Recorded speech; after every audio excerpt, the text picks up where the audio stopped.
Good morning, good afternoon, or good evening, depending on where you are in the world. And welcome to Ad Age's webcast sponsored by Synthesio. The topic of today's webcast is Turn Social Data into Actionable Business Strategy. I'm Christopher Hosford with the Ad Age team, and I'm your moderator today. We have just a few quick items to go over before we begin. We'll hear from today's presenters, and then we'll open the floor to your questions. To participate in the Q&A portion of the webcast, all you have to do is type your question into the Ask a Question text area, and then click the Submit button. You can submit the questions at any time during the webcast, and we'll address as many questions as time permits after our presenters prepared for remarks. Now, please also notice the series of widgets that are available for you at the bottom of your console. Now, I'd like to introduce our presenters for today. Greg Roth is Vice President of Global Marketing at Synthesio.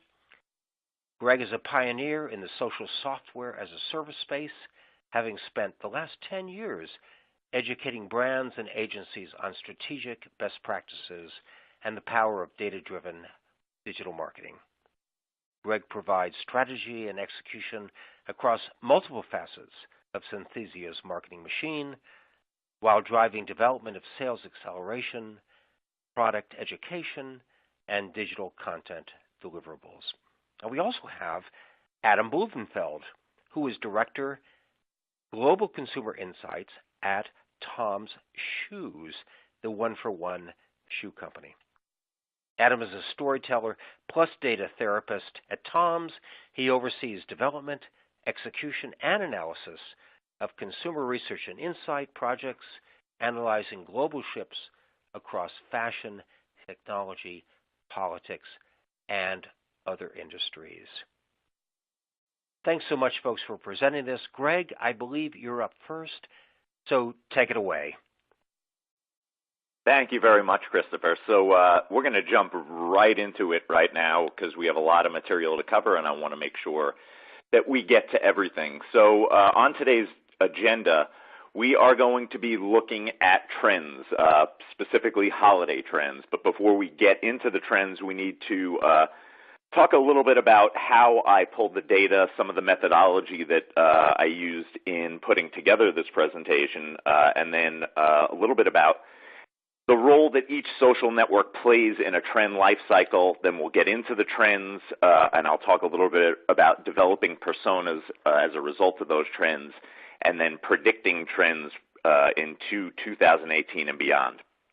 I'll then turn it over to Adam from Tom's Shoes, and then we'll take your questions. So before we even jump into the meat of the presentation, I want to welcome anybody who was on last year's presentation, which had a similar topic, and just give you a status update on what happened last year when we were looking to predict trends, and we ironically ended up predicting the end of three trends. We predicted the end of basically manufactured exclusivity and availability with like games like Skylanders, where certain items are harder to find than others, which, you know, is supposed to spur kids into collecting toys, but it actually just frustrates them. Secondly, we predicted the decline of Blue Apron based on the qualitative data that we analyzed. We saw an awful lot of people who were not happy with the way that the food was packaged or delivered to their houses. And last but not least, we predicted a decline for Kohl's, who was riding a wave based on the very popular viral video of the woman who wore the Chewbacca mask. And what I had guessed was that their holiday messaging was not going to resonate with consumers, and I was right. Their sales figures declined in Q4 of last year, and they had a disappointing quarter. So what we're going to talk about today is basically the social intelligence suite that Synthesio offers, and what that includes is basically a software as a service tool set that allows enterprises to discover strategic insights from the most complete corpus of customer data on the marketplace. So what our goal is to help each one of these teams that you see highlighted with a different color circle with the primary issues that they face every day in terms of dealing with the massive amount of data that comes in the door. Each one of these teams is usually aligned to a certain use case, and if you look at the chart on the right, you can basically see that what we're trying to do is create this matrix of use cases that go across the enterprise, and these are common problems that each business faces that we can solve with our technology. We have three primary tools in our tool set. The first is our social listening dashboards, which allow you to basically parse all of the data that's going on the internet at all times.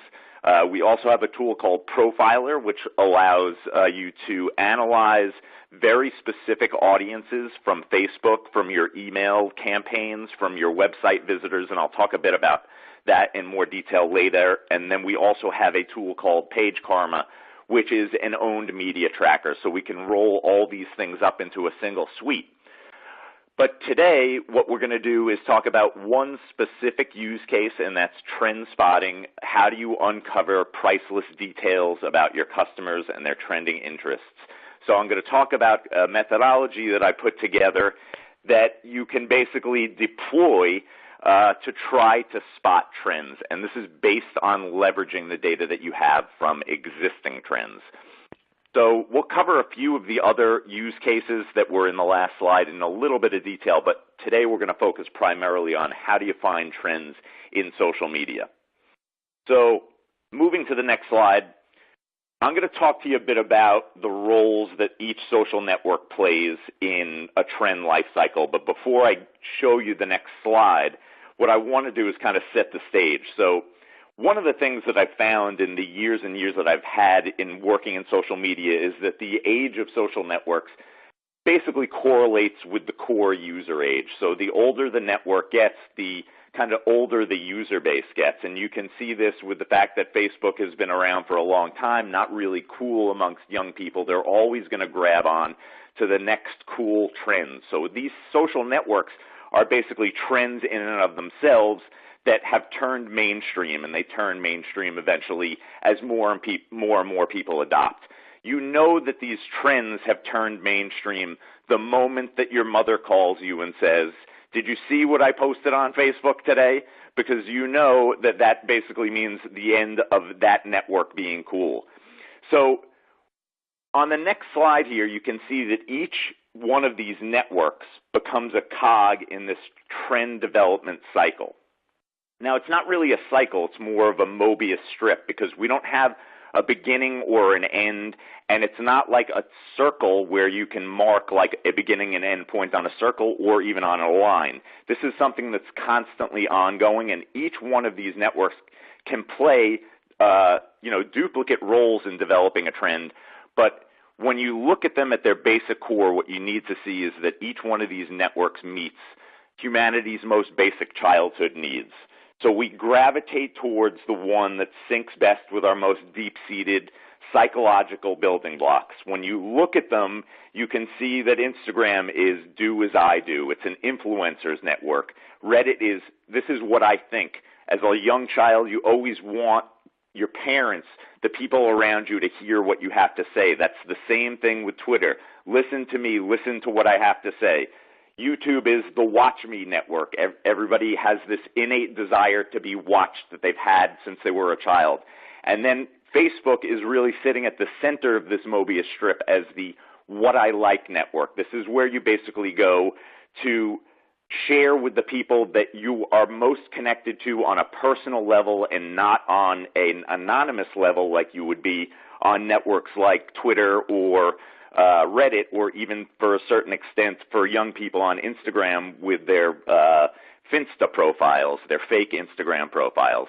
So what we need to really consider here is that you can start anywhere on this Mobius strip cycle, but typically each one of these networks is going to leverage the strengths of that network's functionality. So the short character functionality of Twitter is going to play more into people who want everyone to hear their every single thought. Obviously, the video-based channel of YouTube is going to play into longer-form content. And Facebook is always going to sit at the middle of this because it's basically the sharing network. Whenever you find something on one of these other networks, there's a good chance that it's going to push its way to Facebook eventually. So with Facebook at the center, you also need to consider the audience size and the reach. So when it comes to trends, obviously they might spark on a smaller social network, but they're always going to grow and become mainstream where mom and dad are. That's where the money is. So what you need to consider also is that this is a person's personal address book when it comes to Facebook, and that address book doesn't just contain their personal data in terms of, personally identifiable information, but it also contains everything that they like, everything that they interact with, and everything that they've ever said to somebody using Facebook Messenger. So everything's being collected at once. You need to think that that's the crux of this equation. So what I wanted to do here in trying to find these trends was look at three categories that typically resonate during the holiday time. So I wanted to try to basically find existing trends that have been already defined by mainstream media, and then add to that a little bit of basically observational evidence from my nieces and nephews. So there are three categories here, toys, tech, and travel, that are always going to resonate at the holidays. And I basically chose some trending topics from each to build social listening dashboards where I would use Boolean queries with certain keywords to basically drag in all of the mentions on social networks across the United States in English about these trending items. The goal that I had in this basically scientific experiment was to choose one topic from each category of toys, tech, and travel and develop a persona with our profiler tool to see what else resonates with these trendsetters and these trend followers. Now, just a little note on my observational evidence here. I say observational evidence because my nieces and nephews always seem to have the cool thing before it goes mainstream. So they had the fidget spinners, they were into Shopkins, they had the hoverboard. So these are the things that you start to see in your everyday life, and they had these things a year before that. So I am using a little bit of that data to basically skew what I'm doing today. So in leading into the next part of the broadcast, what I wanted to do was toss things over to Christopher, who's got a poll question for you, which might lead our discussion. That sounds great. Greg, it sounds like your nieces and nephews are a definite leading indicator here. But I'm going to throw this out to the audience now. Which tech product generated the most buzz in November? If it's not Greg's nieces and nephews, I'm sure our audience is monitoring social sentiment. So, which tech product generated the most buzz in November? Apple Watch, Oculus Rift, Google Home Mini, Monkey Cosmo, Fitbit, and Amazon Echo. Choose one. And while we're waiting for your answers, please remember that you can submit your questions at any time to either Greg or Adam, or to both, and we'll get to many as time permits. So all the answers seem to have come in now. I'm going to push it here, and let's see what we've got here. Well, Google Home Mini at 39% just edges Amazon Echo Spot. Greg, what do you think about that? That's a curious social response after all the buzz over Cosmo and Fitbit. Yeah, well, so, I'm actually slightly surprised. I thought that Apple Watch would come out higher here, but I think that we've become kind of immune to Apple advertising. We expect it to always go on, and we know that it's always going to be good, and we know their products are always going to be good. The Google Home Mini is the new thing, and it's been really saturating the media over the last month or so. So look at this tie here between Home Mini and Amazon Echo Spot, and then we're going to move on to the next slide, and you're going to see the results that actually Google Home Mini did lead the share of voice battle with 42% of the total amount of traffic that went to all of these different keywords. The interesting thing here with Google Home Mini is that it was primarily promotional traffic and noise that was causing a lot of this volume. So they had a lot of partnered promotions with different brands, television shows. They were giving them away all over the place. It's a cheap enough item for many stores to throw into a sweepstakes. So this was the type of thing that was all over the place on Twitter. You see 66% of the volume came from Twitter. And as I mentioned, Twitter is an amplifying network. It's the type of thing that you're going to see a trend start someplace else, and then it's going to explode with short link sharing. Now, one of the things I want you to all look at in terms of all the other tech trends that I put in here, Oculus Rift, Apple Watch, Fitbit, Amazon Echo Spot, and Anki Cosmo, is that as we work our way down the share of voice track here, we see some commonalities. In terms of SRS, SRS is Synthesio's proprietary metric, which basically measures customer satisfaction. So to differentiate that score, which is around similar for each one of those, and the consumer opinion score on the top, which comes primarily from consumer opinion websites and review sites, you can see that there's one kind of outlier here, and that's Oculus Rift, and that their consumer opinion was at 65%. This was something that I actually thought was going to trend higher, but as it turns out, it didn't really fit into my goal for the study to choose one from each category because it skewed incredibly male, and people were very disappointed in their experience with it. They thought that it wasn't ready yet.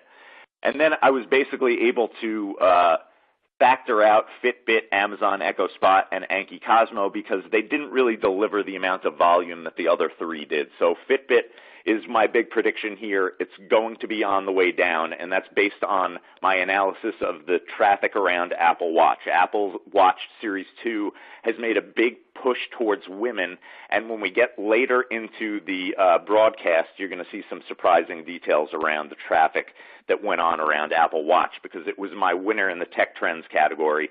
Anki Cosmo is a home robot. People were obviously not ready for this yet. The reaction was very positive, but I would say keep an eye on that one for next year, as you should keep an eye on Amazon Echo Spot and anything of the ilk. So basically this is like the soft release of the Amazon Echo with a screen, and this is basically the direction we're going to be going in with our little home robots. So keep an eye on that next year. When we get into travel, there were a few things that I wanted to look at here. So I took these trends from mainstream media. This is what mainstream media has been talking about as like, these are the next travel trends.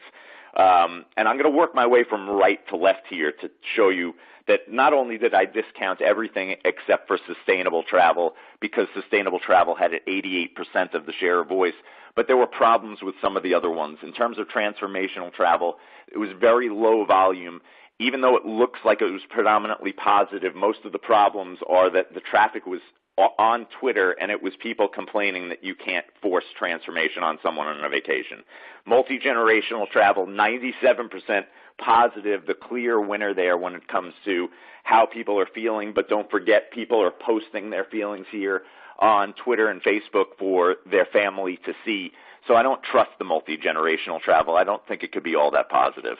Extreme travel, on the other hand, is a very small niche audience, and most of them were posting photos on Facebook, but the consumer opinion was negative because they were disappointed with their experiences. They weren't extreme enough. They were too extreme. The travel conditions weren't great, and that kind of rolled over into volunteer travel, where the consumer opinion was very, very low.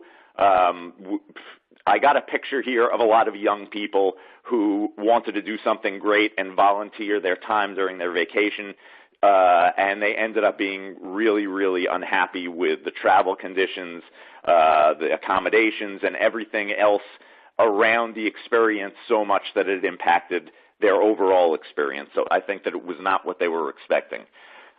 As far as sustainable travel, obviously the big winner here with 93% positive consumer opinion. The media volume was split higher on Facebook than Twitter, which means that people are talking about it with people that they know. They're sharing it with everyone. Their highest growth, while lower than some of the other ones, was between August and September. Now you can, between September 1st and September 30th. So the thing that I need you to see here with travel is that instead of analyzing a 1 month period before Christmas, what I was looking at was a year. These are trends that are slower to develop. So you can see that the highest growth for most of them was around high travel times or just after high vacation times where people are planning their next vacation. So sustainable comes out here as the trend from travel, and we move into toys. And here's where I got my input from particularly my nieces. So you see some packaged good toys here, and then you see some non-packaged good toys here. And what I mean by that is that Fingerlings, which is on the right, and won the high share of voice battle with 53%, should have been the clear-cut winner for me to pick out of this group to send into the persona battle. But what ended up happening is I looked a lot at the qualitative mentions around Fingerlings, and it seems to go back to what I mentioned at the beginning with these manufactured exclusivity and availability parts of trends, is that like making these things hard to find for parents whose kids are nagging them to get them creates an awful lot of traffic on social media where people are complaining that they couldn't get there in time or the stores are holding them back. So that's not something that's going to sustain a trend. Something that will sustain a trend, however, is when people are interacting an awful lot, particularly on YouTube. So if you're seeing very, very high views of something, you know that a lot of people are watching, and you know they're watching again. And these YouTube channels that feature toys really drive tremendous amounts of volume and traffic and commenting, and they also drive traffic to other sites with links. So that leaves us kind of with squishies and slime, which were the two that I was really trying to choose between, because as it turns out, for real tigers, Teddy Ruxpin, Unis were really in that manufactured trend category. The three of them came out of lists like Amazon's top 10 toys for the holiday season, and people are just not looking for them. They're not trending. You can see that there's a lot of growth in the talk about them during the month of November, but it's promotional talk primarily. It's stores trying to get people in there to get excited about buying these things. The two things that drive the most passion in people here are squishies and slime. Now, I wanted to pick slime just because I know my niece basically has a laboratory set up in her room, and she's destroyed her entire carpet making slime, and this is a trend that's been going on for a year. And kids are nuts for it, and they watch videos. They have influencers on Instagram who sell slime in tiny little containers. My niece stole all of my sister's expensive lotions to mix into her slime. So this was something that I knew was burgeoning. It was something that all of her friends were into. At the same time, her twin sister, my other niece, was really, really into these squishies. And squishies are going to be the thing that I pick and build a persona on.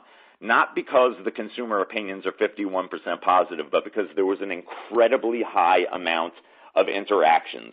And in looking at the qualitative evidence around squishies, people love these things, and they're always looking for a specific type or kind. There's a vocabulary around it that's building, and it's these grassroots types of things that really explode and build into bigger trends. So don't think stress balls. Think about cakes and cookies that are squishy and they rise very slowly and they're really pleasant to touch. So kids are really into these things, and that's why we're going to pull squishies out and build a persona around it. So in dealing with these trend personas, I'm going to show you a bunch of things that I pulled out of our profiler tool. And I mentioned earlier that what profiler can do is you can basically say, I want to see everybody who's talking about Apple Watch, likes Apple Watch, has mentioned it in a conversation on Facebook Messenger, has watched a video about Apple Watch or a review about Apple Watch. Any type of interaction involving those keywords, we're going to be able to pull in that data and profile that person to see what other things they're talking about, what else do they like, what else are they mentioning in Facebook Messenger, and we're able to do this by tapping into Facebook's API. Now, what you're going to see here is many use cases for different departments across your organization, and the first is really this media consumption use case. If I'm looking to build a trend persona around Apple Watch, we have somebody who's reading in print in Style and Glamour, watching HBO and the CW, and reading Business Insider and BuzzFeed.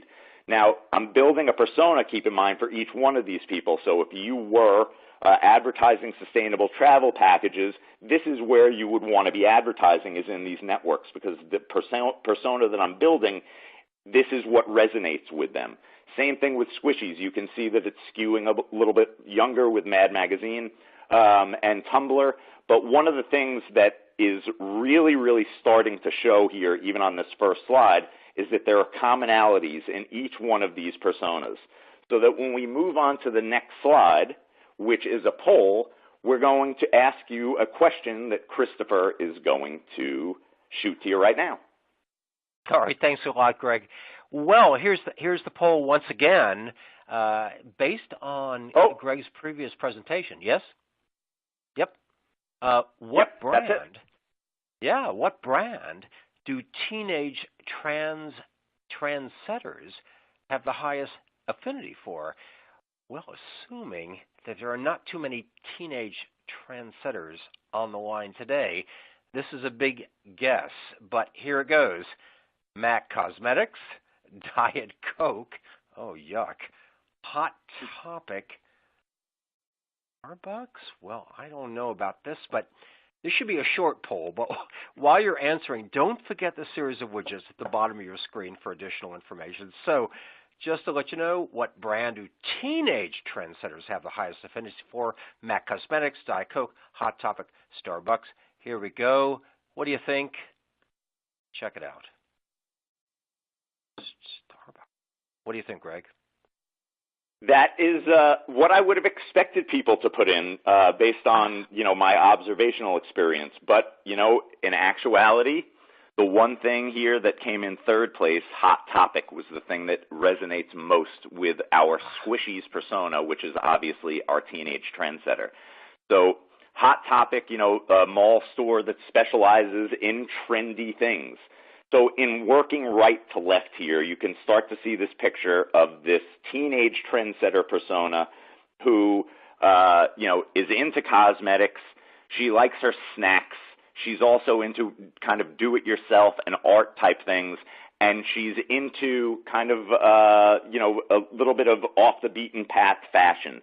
As we move to the left here with sustainable travels persona, you can start to see that the cosmetics affinity continues across the board here, but the food disappears, and instead we have beer and automobiles. Obviously, as you're growing in age, as a sustainable travel persona would typically lead you to believe, you're going to like cars and alcohol. Now, moving down into our services, you can see that Etsy continues across the board here. We have a lot of travel-based services that our sustainable travel persona has an affinity for. And then when we look at the brands, we have, obviously Patagonia is in the sustainable category, so that's not a surprise to see that there. But then we have three high-end luxury brands, which to me in this category are aspirational brands that move into the reality here in the Apple Watch persona, as we see Chanel continue across the board, as well as Nordstrom, Michael Kors, and Kate Spade.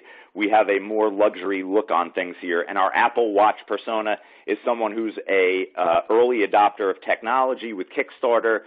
They like to find a good deal. And then the coolest thing that I thought was interesting here that ran across the board is that this three different personas, they all have this affinity for vans. And I started to get this picture in my mind that this might not just be three personas. It might be one persona, aging from teenager to her 20s to her 30s. And I'll paint that picture for you in a little bit more detail in a second. But basically, what we're looking at here is the affinities that each one of these personas have. You can see that across the board, the social networks are very similar. And then we get down into some crazy specific details about their interests, and you can see an awful lot of categories that are identical and some that are basically evolving. So like when you look at our teenage persona who's into comics and then moves on to literature and then moves on to ebooks, you're beginning to see this teenage person who's into Jeffree Star, still into Jeffree Star as she ages into her 20s, and then into J-Lo, and then into J-Lo in her 30s. So you're like basically seeing this trendsetter age right before your eyes. Now, one of the things that I wanted to do was basically show you who each one of these people are. So when we're talking about our Apple Watch tech trend persona, we're looking at Kate. You've seen what her interest is. She's 35 to 44 years old. She's college educated. She has a career in some type of creative production. She drives an Audi, which she had always wanted when she was in her 20s, and she listens to Sirius satellite radio. She travels frequently domestically. She always adopts technology early, and she's a regular shopper for luxury fashion brands. She keeps in shape, and she loves rock music. And these are the four states that she's likely from. Now, as we travel kind of backwards in time to Emma, who's our 18 to 24-year-old travel trendsetter, she's in pursuit of her undergraduate or postgraduate degree. She's a burgeoning fashionista who keeps active with horseback riding, scuba diving, and sailing, so she likes a good adventure. She reads a lot and enjoys watching soccer on TV. She spends her free time away from her studies at festivals and relaxing at spas. She's most likely to live in New York, Arizona, Nevada, or North Carolina. And then we age backwards one step further, and we see Samantha, our toy trendsetter who's 13 to 18 years old, who has a passion for food and humor. She reads comic books. She plays both mobile and console video games. She's exploring spirituality and has a growing interest in the environment and animal welfare. She's a do-it-yourselfer, and she hates sports. So we have these personas, and I'm starting to say to myself here, well, there are so many commonalities in these personas. I was going to stop here. This was going to be the end of my presentation. I was going to extemporize more on these personas and dive a bit more into detail on the brands. But I started to say to myself, I think I could predict what's going to come in the future using these personas. And this was based on a hypothesis that this toy trend persona, like I mentioned, ages into the travel persona, which ages into the tech trend persona. So if this is the same person who's always on top of trends, let's see what happens if I build a profile or a persona based on their common interests. This is really like based on this McDonald's theory of marketing, that you can create a customer for life. And it's something that, Apple is doing, that Facebook has just put their toe in the water with their baby Facebook Messenger for kids. If you can grab your consumer when they're very young, you can age them across the lifespan. And you saw that in great detail with, some of the commonalities. But when we work our way into predicting trends, what we need to do is leverage these commonalities. So in looking at, this Venn diagram here, which more or less outlines where the overlap was between these three trend-setting personas, you start to see a picture evolve in the middle of someone who has been a fan for life of online shopping, of photography, of van shoes, and glamour. And then we have our other overlapping petals on every side between the common interests that basically have evolved over the course of a lifetime. I took all of these common interests, I built a custom audience on Facebook, and I stuck it back into our profiler tool to see what brands resonated with this trendsetter persona. And what popped out were 6 brands, a couple that I have heard of before, a few that I haven't heard of before, and I wanted to be able to try to verify whether these things were trends, whether they were just kind of blips on a radar, or whether these are things that are going to explode basically into the future and become mainstream. But before I give you the final results and let you know what the next big trend is going to be, I'm going to throw it back over to Christopher for a quick poll question. Okay, thanks, Craig. Well, a terrific overview of toy trends, affinities, tech trends, travel trends, and lastly, trendsetters. So let's figure out trendsetters. Obviously, is forward-thinking, opportunities in the future. And here's our poll to the audience. What mainstream brand do you think trendsetters have the highest affinity for? Is it Netflix? Is it Ultra? Is it Whole Foods?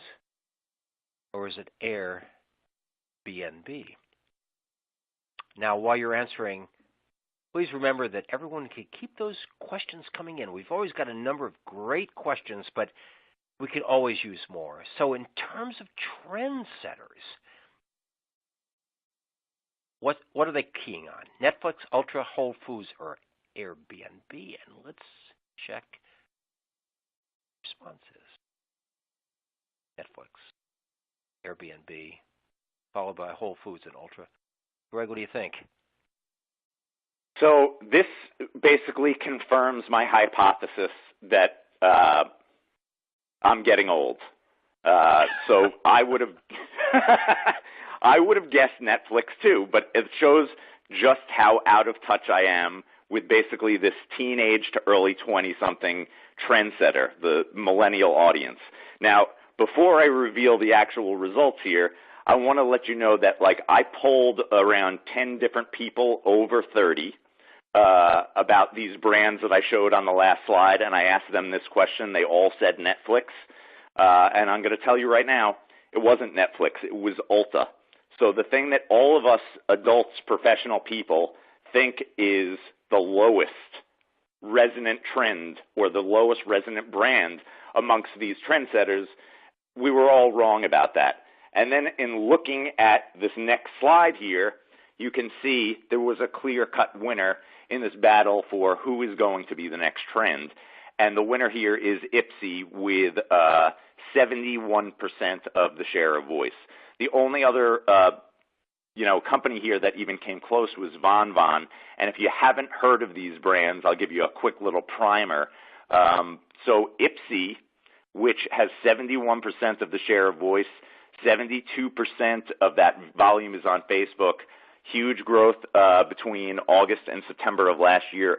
Look at the reach, though, 1.9 billion. And this reach is predominantly young millennial girls. Ipsy is a brand that was started by Michelle Phan, who was a YouTube influencer. She's got over 5 million subscribers, or 8 million subscribers, and 1 billion views. She started this company, Ipsy, as a result of leveraging her success with millennials on YouTube, and it's now worth $500 million.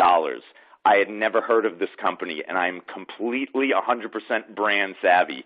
I asked 10 other marketers who are over 30, have you ever heard of Ipsy? None of them had heard of it. The only person who had heard of it in my office was a young millennial in her early 20s. And she was like, oh, yeah, that's the company that was started by Michelle Phan. So we're tapping into the wrong data here to basically show us where these trends are. The trends are coming out of existing trends, and you can basically work backwards to find out what's going to work next. Now, I wanted to verify what happened here with Ipsy, make sure that the traffic was good, the share of voice was good, and that this was an actual trend. So I did what I typically will do when I'm looking into trends and see, can I verify this with Google Trends? So I'm looking at the next slide. You can see Ipsy in the middle is kind of the clear-cut growing trend. It's got steady growth over the last 3 years. And it's continuing to grow. Not only is it continuing to grow, but as I was putting this webinar together, I told this whole story about Ipsy to my wife, who that afternoon went over to a friend's house who has a 15-year-old daughter who came into the house from school and started whining, can I have money to sign up for Ipsy? Ipsy is like a millennial Birchbox with hand-picked cosmetics based on your own personal preferences. And adults, obviously, are not on to this either. I'm choosing Ipsy as our clear-cut winner here, obviously because of the amount of share of voice. I don't want to discount these other 5 from being potential trends or from even dying out for that matter. But in looking at the trending traffic on Google over the last 3 years for searching for these specific companies, you can see Freebie Mom, is a relative newcomer, and it's got a few spikes. Those spikes are basically based on what is being offered on that particular day. So if there's something that is hugely popular that Freebie Mom's website is putting up for availability, then they're going to have a spike in interest. Penny Hoarder is very similar in that regard, in that they're also a website that's looking at young moms, basically, who are looking to save money. So they're posting deals, coupons, but we see steady growth with Penny Hoarder. They've been around for a long time, but it looks like, based on these personas that we're putting together, it might be a site that is growing out of obscurity and into the mainstream. On the bottom, we have three specific small sites, Recipes from Heaven, primarily on Facebook. Their traffic is basically based on a popular recipe of the day. I don't have much confidence in that exploding beyond Facebook. J Club is one that's interesting to keep an eye on. It's a e-commerce site. You can see that rapid spike there within the last 6 months as the holiday season approaches. Keep your eye on that brand. And last but not least, Von Von. It's an Asian kind of content and quiz site. And you can see that this is something that's not ever going to be a trend. It's going to be a fad. That fad is going to be based on that one quiz or trending piece of content that happens sporadically over time. So you'll see those spikes, but then you'll see that low end that you're seeing on most of Von Von's graph. So that really kind of brings me to the end of my specific section of this broadcast. I wanted to point out Ipsy here as being like the next trend, but I also wanted to conclude by saying that these trends are clearly catalyzed and perpetuated by grassroots youth movements, which is really difficult to say. So as they age, these trendsetters, these personas that I'm talking about, turn what's hot into what's mainstream. We've seen that happen with each social network as they've gone from what's hot to what's mainstream, and there's no reason to think that this trend about trends will abate. So looking into the future, I think my methodology might work, and you might see a webinar sometime in the future where I make some more crazy predictions. But until then, I think that grassroots portion of my last conclusion leads us perfectly into our transition to Adam from Tom's. Hi guys, thanks Greg. That was very fascinating, by the way. So I will have a shorter presentation, but I wanted to just hit on a couple of things for you guys. With Tom's, our entire company is tasked with looking inward to understand our current customer. I was brought on board to look outward at the rest of the world and ignore what was happening with the current Tom's universe. So looking outward means I have to map trends and the intersection of trends across the world in every single industry, and I have to do this by myself. So I had no illusions that that was going to be a near impossible task. So when I started working with Synthesio, I realized that I kind of had the world's data at my fingertips, and it was like a big cheat sheet for me every week here. So with the help of our customer support team at Synthesio, we started by mapping philanthropic trends all over the world, and we divided it up by industry. And I wanted to give you guys just a quick couple glances at how I'm doing this. We can see what's happening in CSR, philanthropy, or giving for education, film and TV, all the way down to pharmaceuticals. And we can start very basic by mapping the volume shifts every day, every week, and every month for each of these industries. Now, all of you on this line already know that volume is by no means the leading indicator of a trend, but it's a really good place to start with a hypothesis. So for education, we know like clockwork every single day and every week and every month what the volume of conversation is going to be for giving and charity for that space. If it ever changes by 5% or 10%, that's an alert that I want to know more about.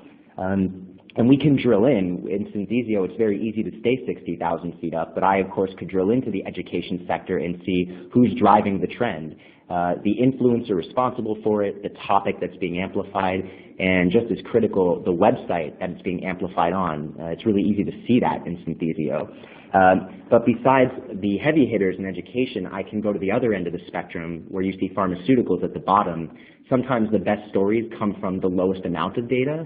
So within Synthesio, I can see for pharmaceuticals what's not working. If I know the patterns for education from consumers, what they love and what they don't, I can then go and take those hypotheses into pharmaceuticals and see if I see similar patterns or they're lacking completely. But for all of you guys, I thought the most fascinating part would be what's happening in the middle. The energy sector, you can see that on the left of the slide.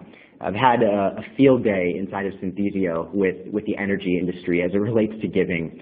So, for example, with the hurricane season this year, that hit between, I think it was June and November of this year, I can go into the system and look at the conversation volume between those months to see every day and every week what's causing the spike for giving and charity, who's responsible for creating, essentially a swell of good and well-being.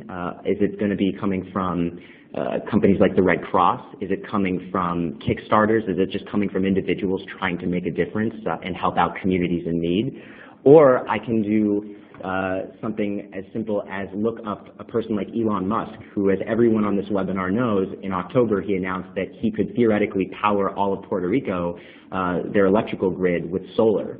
And so when I see that on a Google alert or even a Synthesio alert, I can just drill right into the energy sector and see how Elon Musk is trending over the course of the month of October. And then is that sustained momentum carrying into November and December?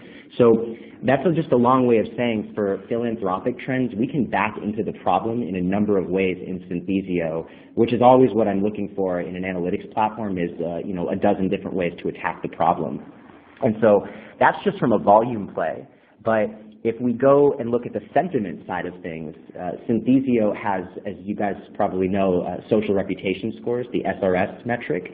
And what's great about the SRS metric is I can look at individual brands. I've shared a few of them on screen with you, ones that I've been looking at over the last couple weeks inside of Synthesio. You'll notice there are heavy hitters like Patagonia on there. You'll also see some boutique groups like Raven and Lily.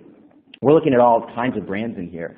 But if everybody on the line knows from a couple days ago when Trump announced his decision to cut into the Antiquities Act, I'm sure many of you saw that Patagonia, who is now suing the government, put out a big post on their site that said, "The president stole your land."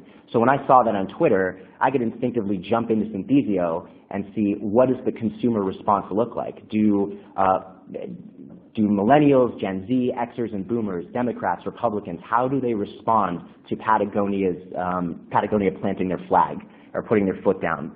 And so in here I can see if their SRS score is jumping by 5%, 2%, 10%. I mentioned earlier Synthesio has all these fun shortcuts for me, so I can see with the green or red arrows, if it's 1, 2, or 3 arrows pointing up or down, that shows me the velocity of sentiment.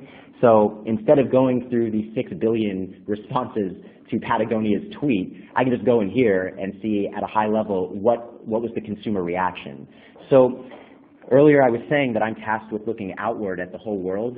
I can kind of sit in the driver's seat and play air traffic control with data and trends by just looking in one dashboard in Synthesio to see the volume of conversation, the sentiment, and then most critical of all are the patterns. So I don't have a slide for this here, but what's so fascinating that I've noticed in Synthesio with these consumers all over the world is some trends are cyclical, some are one-offs, but you can start to see in every single month that there are themes with consumers. So again, for the energy sector, knowing that hurricane season hit, and let's face it, this was probably the worst hurricane season on record. I can go in there and I can see every day what is the response, who is giving, and how does that matter, and who does it matter to. And so I have these digests that I can look at every week in here, and then I can send out reports to my team. I can even tell them about red flags I see on the horizon based off of data that's coming in here. So these examples are a little different than Greg's, but this is just a way for you to see that just with a single person you can kind of synthesize the world, and you can do it pretty fluidly inside of a platform like this.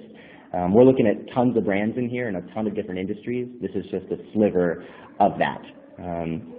So I will stop there, Greg.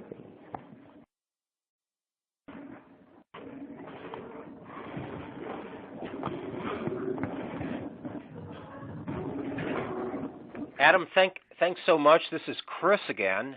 Well, we're now ready to open the floor to your questions. As a reminder, to participate in our Q&A, just type your question into the Ask a Question text area and then click the Submit button. Well, Adam, since you were last up, I've just got to ask you the first question. What do you find to be the best takeaway from social intelligence. You mentioned feedback on hurricanes, feedback on energy, feedback on environments. Obviously, you want to sell shoes, but I know that Tom's has a very strong social impetus here. What's your best use and takeaway from using social intelligence? I have a great answer. This is exclusively from what I've learned inside of Synthesio, and we're using a number of analytics platforms here, but this was the biggest lesson I took away, and that is the little person matters in social. All of us on the line probably expect heavy hitters and big major influencers to be the ones that are trendsetters, but what I've noticed in Synthesio, when I can rank conversations by influence, I'm finding all types of people, men and women, boys and girls, that are taking a stand and becoming these entrepreneurs and making a complete, without sounding cliche, making a dent in the universe. And I can see when a single person creates a campaign, and I can see it inside of Synthesio, I'm able to understand the sustained momentum behind that trend, and I can compare it to a trend going on for UNICEF or Charity Water or the Red Cross. And more often than not, these smaller players are outdoing the bigger guys. That was a fascinating insight that I took away from Synthesio. And the best part about it is we're a giving company. Giving is the core of everything we do at Tom's. So when I can see the little guy who wants to give and is actually resonating with consumers, I can run to our leadership team or the marketing team or the e-com and social team and say, guys, we can communicate with these smaller players, and they're going to make just as big an impact, and they're going to, within their own social graph, they're going to light things up for us. And really, it was such an amazing insight to take away from this platform. So, yeah. Phenomenal. Adam, thank you so much.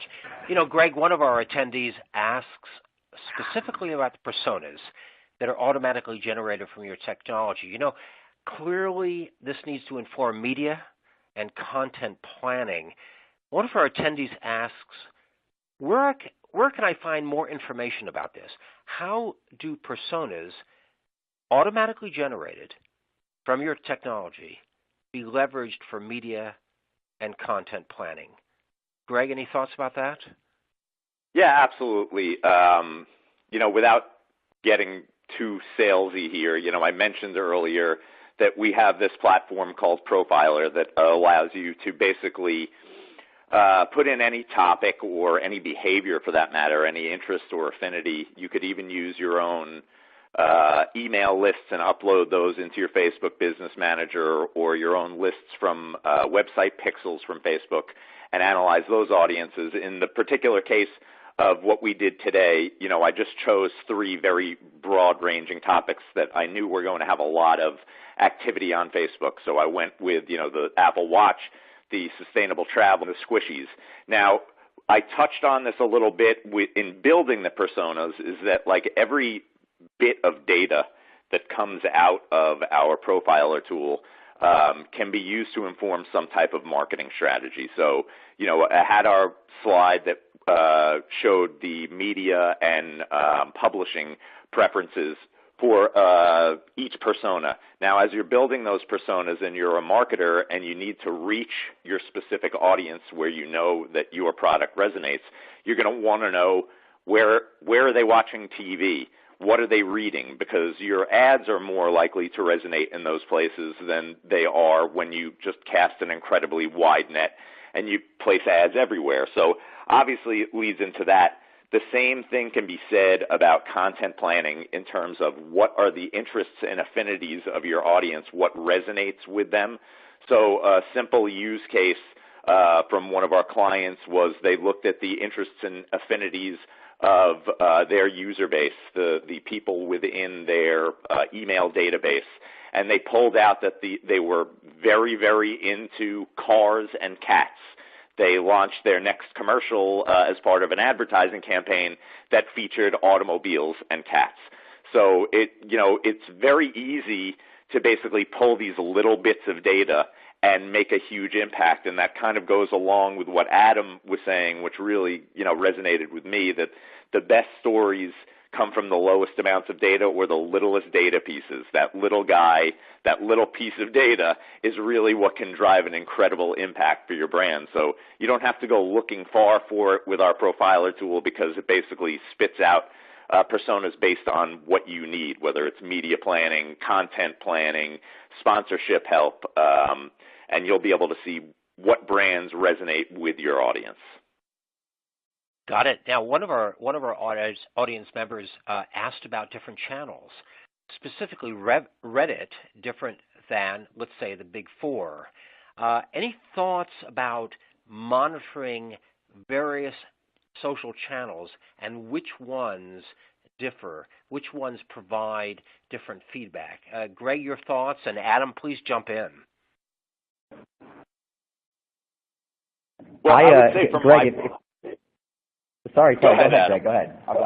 All right, I'll just say very briefly because I know we have only a little bit of time. You know, like in terms of Reddit, I really think that there's a reason why it's becoming known as the front page of the internet. It takes the best of all the other social networks and it kind of squishes it into one in terms of you have the anonymity of Twitter, you have the ability to have long-form conversations and reactions like you do on Facebook. You have the ability to dig deep into topics and really, really like give full cut reviews like you would on YouTube. And at the same time, it has that trend incubating possibility that Instagram has, because just like there are very visible influencers on Instagram and Twitter and YouTube, there are also very kind of invisible influencers on Reddit who are anonymous, and they have tremendous pull with the people that they connect with. Got it. Any suggestions, Adam, there on channels? Yeah, on top of that, and I can say this without sounding salesy because I don't work for Synthesio, but the nice thing about the platform is that I, again, going back to the cheat sheet concept I said at the start of this, and there's an awareness tab in Synthesio that I love to use because it shows me the diffusion of a trend across all channels.